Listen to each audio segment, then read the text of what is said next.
There are, of course, a lot of concerns about data transfers, about portability, security.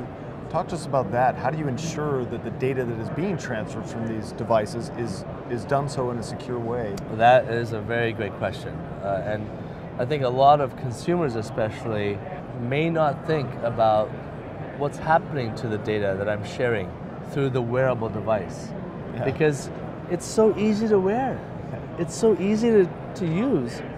But yet behind the scenes, there's this information highway that is going to different places.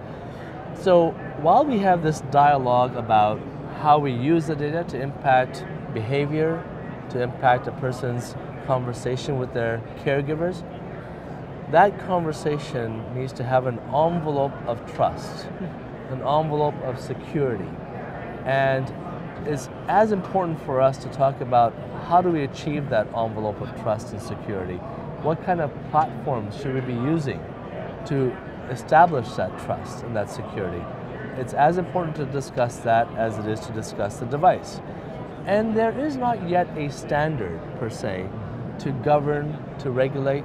And quite frankly, you might not necessarily want regulations governing that, because as you probably know, the more regulations there are, the less agility, the less flexibility you have around this. So the best of both worlds is to use technologies that exist today, that platforms that exist today from any number of companies, to provide that trusted platform.